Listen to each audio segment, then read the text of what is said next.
Hello, hello, hello. There is a late addition to the newsletter today. A story. The newsletter was put to bed. Maya was getting ready for the dispatch, and I'm like, wait a minute, stop the presses. There is a story that I need to add, swap something out. And oddly, it's a 2014 story.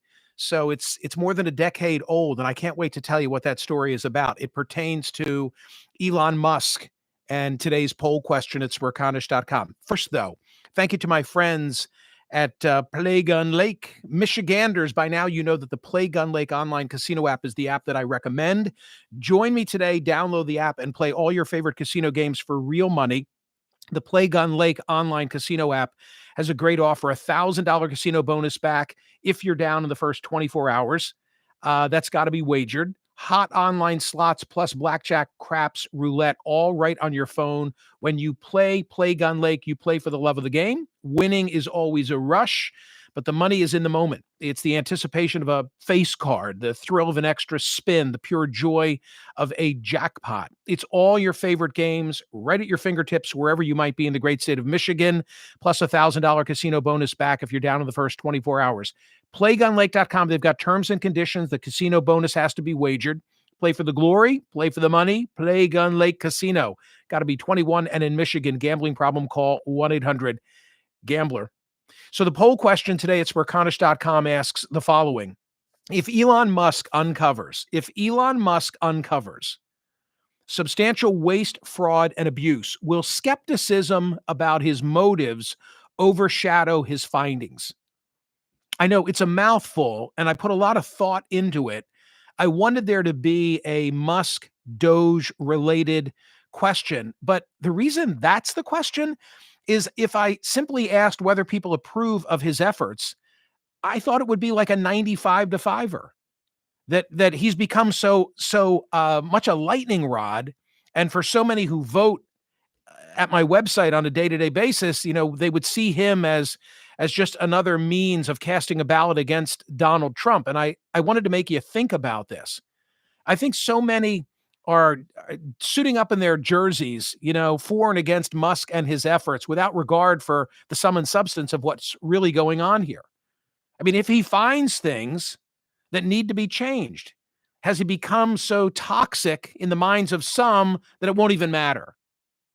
That's really what I'm asking. Such are the concerns of certain critics of the administration that I don't think they're going to accept whatever he might find.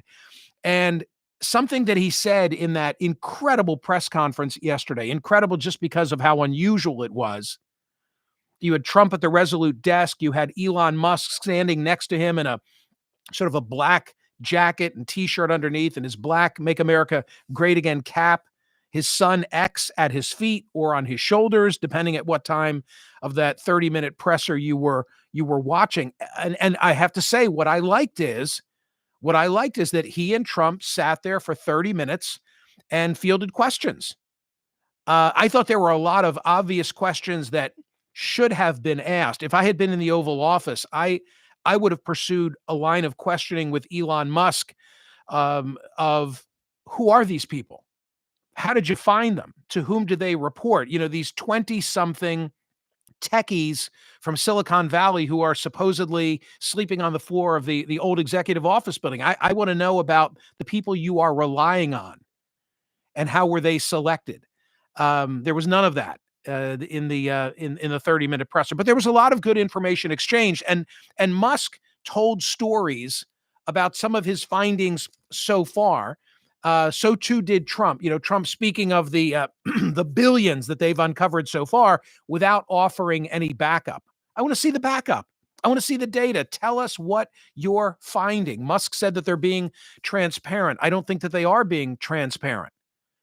But there's one thing that he shared yesterday about a mine, a limestone mine, in which all the processing of the paperwork necessary for a federal retiree takes place. That's true.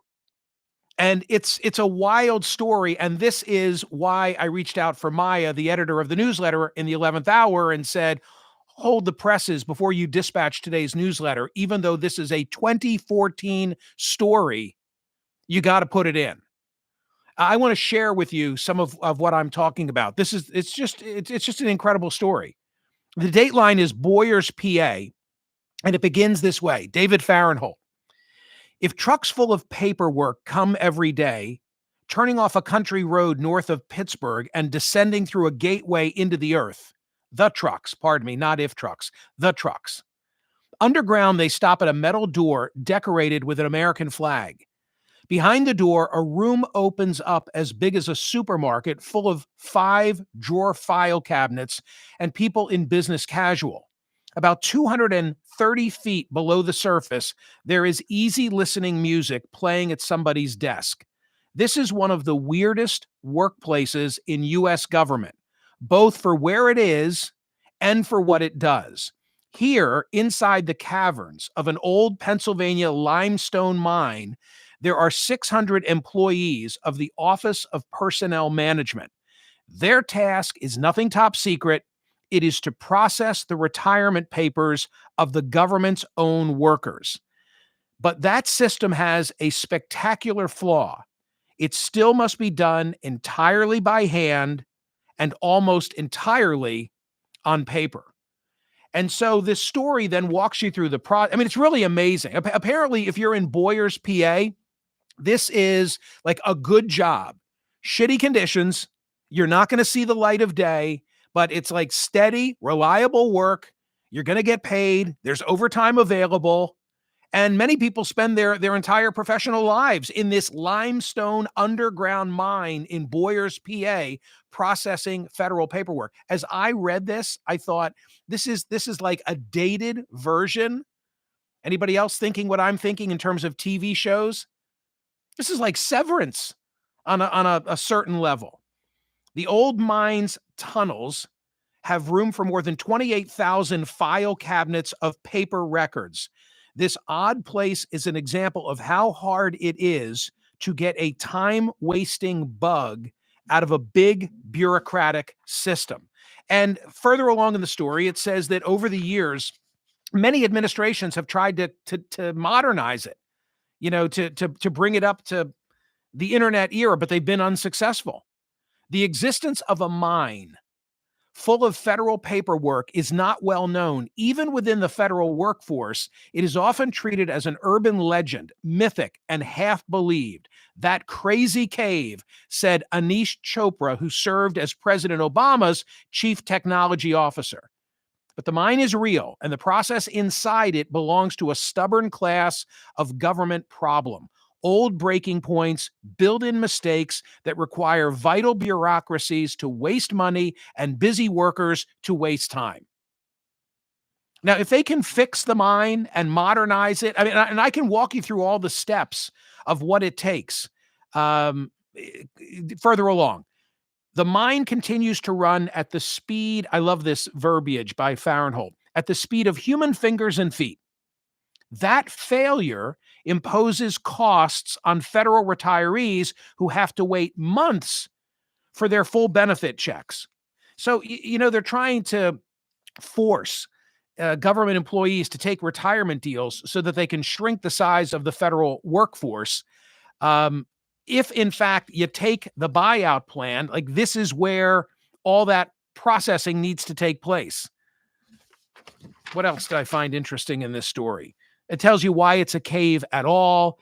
Private company had turned the space into an enormous safe deposit box, safe from the weather, safe from the Soviets, kept naturally cool as a cave. The government liked that for storage purposes. Relative to the work conditions, people are crabby. They're miserable. You can't blame them. They never see any sunlight. I'm only down there 2.5 hours a day, and I can't stand it. And then it walks through a series of steps that are necessary to process the federal paperwork. They say that to handle one person's retirement can take an hour, it can take 8 hours, it can take 2 full days.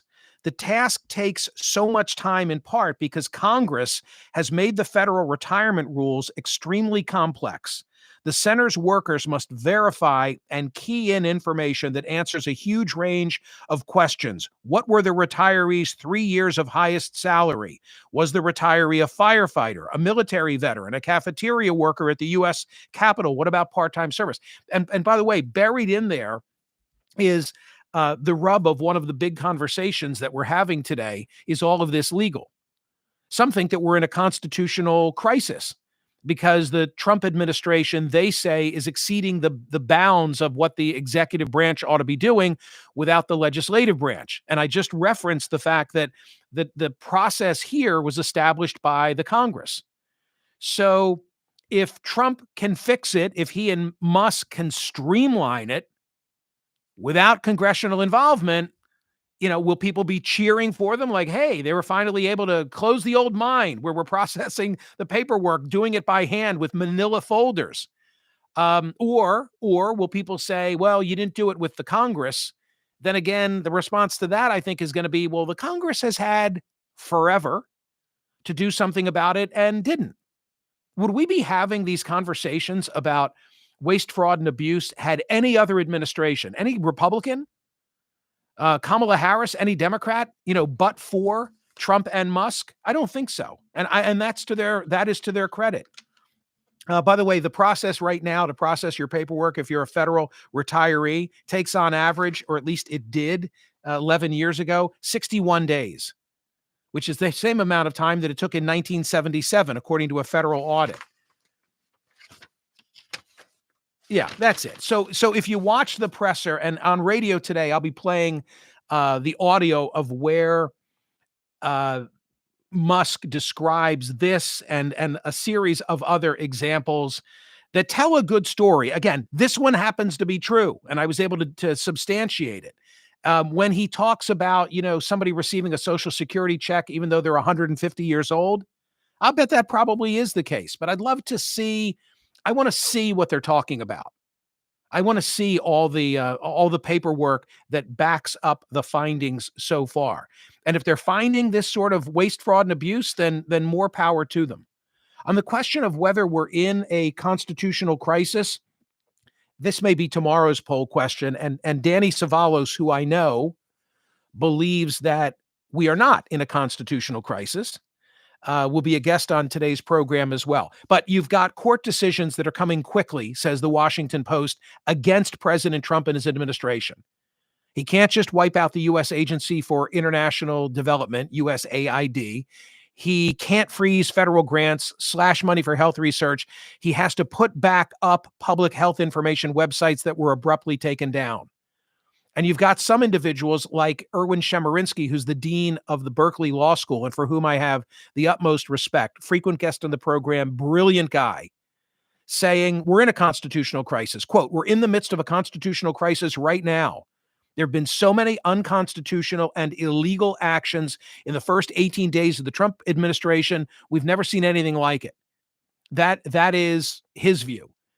Danny Savalos's view is one of, when do we get to the point, if ever, when the Trump administration openly defies what they're being told to do by the federal courts, including the U.S. Supreme Court? And yesterday, President Trump, in that presser with Musk, said that he will adhere to court orders. Just two more perspectives on the constitutional issue, if I might. One is that if you look today at the Washington Post, and I have this in the newsletter, you'll see an essay by Alan Charles Rawle, who is a lecturer at the Harvard Law School, formerly an associate White House counsel under President Reagan. His words, what is not debatable, however, is that Congress has not authorized this radical overhaul, and the protocols of the Constitution do not permit statutorily mandated agencies and programs to be transformed or reorganized out of existence without congressional authorization. And further along, he says, so how can the radical overhaul Trump and Musk are undertaking be reconciled with our constitutional order? Quite simply, it cannot. Congress has to step in to enact this radical transformation, or the Supreme Court must stop it. If it comes to modernizing the limestone mine in Boyers, PA, what makes us think Congress will ever do that?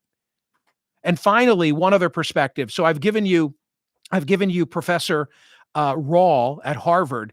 How about the Wall Street Journal editorial page today saying that in their conclusion, Trump may be wrong, but there is no constitutional crisis as the cases make their way through the courts. Liberals are flogging a recent tweet by J.D. Vance that, quote, judges aren't allowed to control the executive's legitimate power. But even liberal judges agree with this in principle as they interpret the proper separation of constitutional powers. Says the Journal, the real crisis would come if Trump defies a Supreme Court ruling. If that happens, and it could, the left may wish it hadn't squandered its credibility by crying wolf so often about crises that didn't exist. But readers can relax in the meantime. It's all related. I'm doing the weave, aren't I? It's all related to today's poll question because one of the chief charges against Musk and DOGE is one of not only transparency, but they're violating the Constitution because Congress is not involved in this in simple terms. And I'm saying, is that going to diminish these concerns? The critics, is that going to diminish whatever Musk does come up with, including the limestone mine? Go vote at Smerconish.com on the poll question today. If Elon Musk uncovers substantial waste, fraud, and abuse, will skepticism about his motives overshadow his findings? Please like and subscribe my YouTube content. Set yourself up for notifications so that if I'm spontaneously on, not in my normal slot at 8 a.m. Eastern or 7:30 on a Saturday, but if I pop up and record something live, you'll be there, or at least we'll be notified. And one more, if I might, which is I'm so thrilled and I appreciate the nice comments from people who are looking at Smerconics 2024 for free on my homepage. Particularly those who got shut out and don't have one of the 10,244 copies that are in existence. So simply go to Smerconish.com. There it is. We're releasing it a chapter at a time, and you can just click through all the editorials that collectively and chronologically tell the story of the 2024 presidential campaign.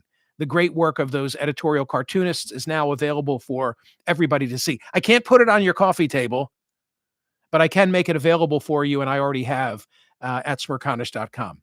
We didn't get the snow, at least not in these parts. Have a great day, everybody. See ya.